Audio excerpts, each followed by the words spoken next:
Hi, I'm Brent Stafford, and this is RegWatch by RegulatorWatch.com. We have Margaret Preston joining us here today from where are you? Where in Nova Scotia are you right now? Dartmouth, Halifax, Nova Scotia. And you're the owner of Smokeless, correct? How many vape shops did you own? We had 3, and now we have 1. And why only 1?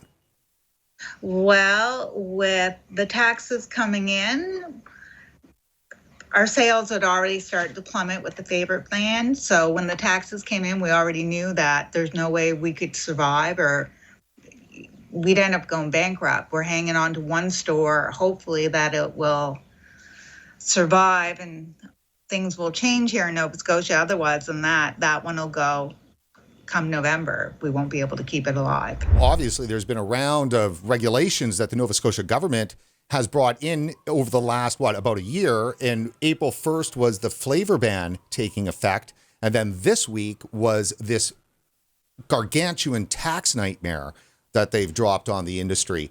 So, Margaret, again, what has been the impact of that tax? Our sales have gone down next to nothing. The tax is basically, most stores have already closed, knowing the tax was coming in. A lot of people are, they closed because there's no way they're going to give the government that tax. And we're just kind of hanging in there because most of our clientele are in the 50, that's like the older range that, they are comfortable coming into the store. We have people that help them. And so we're trying to stay alive or stay open long enough to keep them going for a while.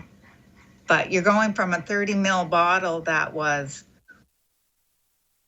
$14.99 that now has $15 tax on top of it. And then on top of that, you have your HST and GST. So it's double the price. And from what I understand, that basically, essentially, the Nova Scotia government has made smoking more financially viable than vaping. Well, yeah, and that's why most of the customers that have come in and talked to us about, when we told them about the taxes coming in, that's what they said. Well, we'll just go back to smoking. It's obviously going to be cheaper. Margaret, you were kind enough to share an email exchange that you've had with a compliance officer from the Nova Scotia government, Matthew Brewer. I'm sure, he's doing a fine job and his job, but we're going to be showing a little bit here about that exchange. And so it strikes me that there's a lot of things here that are confusing with the implementation of these regulations, and you're asking these questions. Let's start first with this issue of what's happened this week now that the tax is in place. Compliance officers have been coming into stores in Nova Scotia and doing inventory. Describe what exactly is going on. They're counting all our sellable products. So anything that we have that's sellable, they're counting it and making sure that it's compliant, for one, and like any flavored juice, or if you have anything with a nicotine higher than the 20 milligrams, because now that it's only up to 20 milligrams, anything else is banned. So they're making sure that you have none of that in your store. And from my understanding, it's about the taxes. So we have to submit the tax on all our sellable product that we have by October 24. So product that you've already got in store, that you've already purchased from manufacturers or from distributors, wholesalers, that product is subject to this tax. Yes, it is. And so, and as we understand here, and looking at this email, the reason why I'm showing this is not like some got you kind of a thing here with the government. This is the government's communication to a store owner about the tax. And so we can take this as being what, the government's doing. And so the inventory of vape juice would be reported in milliliters, and the tax is paid at 50 cents per milliliter.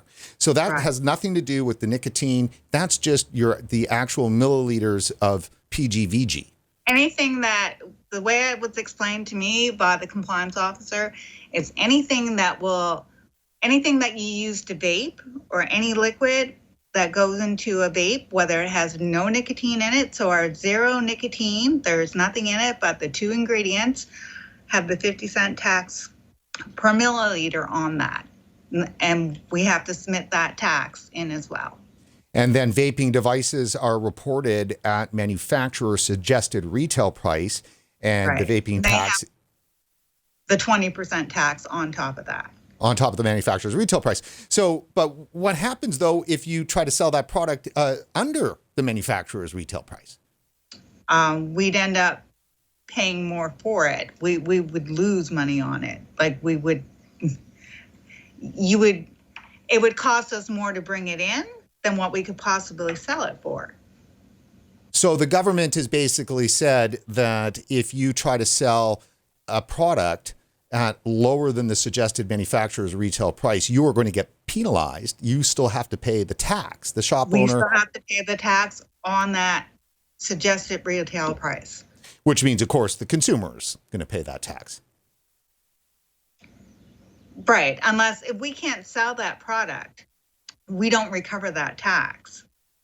Sorry, excuse me. If you've got product that does not get sold to the consumer, you are responsible for the tax still? Yeah, we have to pay. Okay, so what they're doing in Nova Scotia is we're not allowed to order from a company unless they register with Nova Scotia. So they have to register with Nova Scotia. And when we actually order our product or to buy our product, we pay that registered company the tax. They have to add that tax in, and they have to submit that tax to the Nova Scotia government.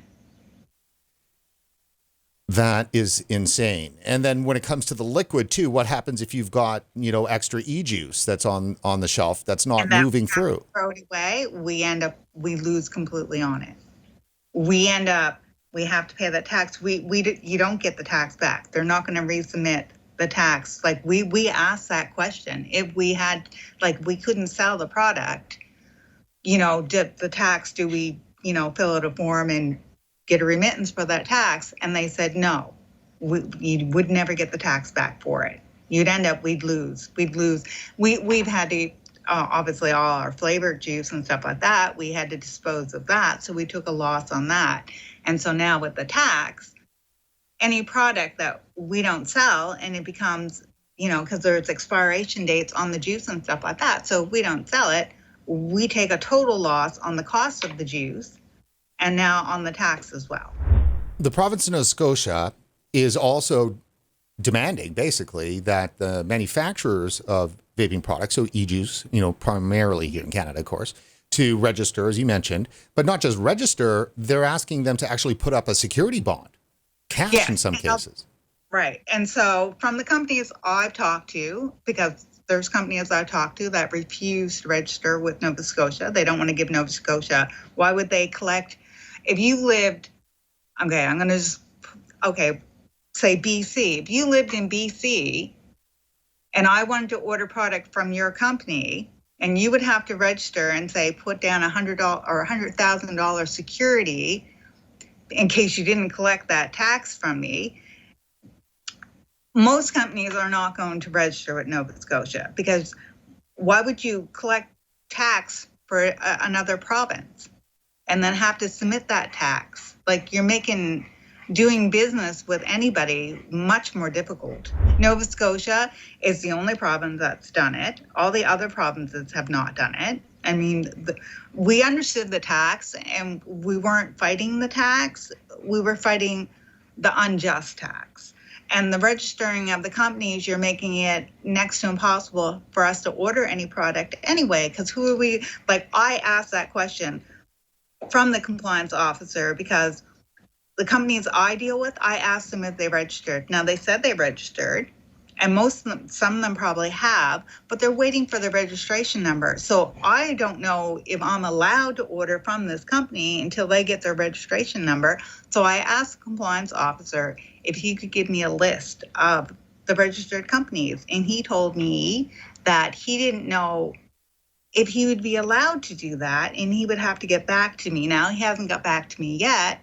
So in my position, at being a small store, very small business, do I take that risk of ordering from a company, or do I wait and see if I can order from that company? Like, and how would we know who to order from if they don't give us the information so that we can order from the companies? I mean, it sounds like they're frustrating the industry in Nova Scotia at every point of pressure that they can push. So compliance officers are coming into vape stores doing inventory, and you're going to get sent a tax bill on product that you've already purchased, could be months ago, sitting on the shelf, and now you're all of a sudden responsible for a tax on it. Yes, if it's sellable product. So if we have product like I explained, if we have product like when the compliance officer was in our store today, he didn't count stuff that we said we were throwing away because there's no way we can sell it. So we had to separate anything that was not sellable so that he wouldn't count that, so that we wouldn't have to submit a tax on something that we're not going to be able to sell. Like, there's so many restrictions and stuff, and it's been done so quickly by the government that even the compliance officers are learning as they go. Like, even they don't know. Margaret, I'm going to ask you one of my famous loaded questions, but it really does seem like the province of Nova Scotia is committing criminal harassment on the vaping industry. Yeah, it does seem awful corrupt too, because the one thing that seems to help people quit smoking is the one thing they are trying to wipe out. And they go on about, the smoke-free this and, cigarettes are bad for you, but something that actually has helped a lot of people quit smoking, you would think that they'd want to back it up, and because it does seem to make a huge difference with people. Most companies will go bankrupt. Yeah, it's basically what Nova Scotia is doing. It's forcing everybody to either fold or go bankrupt, because right now our sales this week, today is what, Thursday, and our sales, we won't be able to make our rent. We won't be able to pay any of our bills with what we made so far this week. We're not even, our sales are dismal. So it's costing us more now to be open than if we would have closed up as well. How does it make you feel to know that the province of Nova Scotia is trying to kill your business? Well, I wonder what their end move is, really, because what is the purpose or even the point of what they're doing? Everybody's going on about, smoke-free world or smoke-free Canada and all this here stuff. But to me, the government they don't want us to quit smoking. They're doing everything to either you do what they say or what our choices are being taken from us, and we don't even realize it, really, because to me, if I chose to vape because I think it's a safer alternative than smoking, I would think as an individual it should be my choice. Now, their argument is they didn't ban it completely. They just made it so costly that the average person couldn't afford to do it, and smoking becomes more appealing because it's more affordable now.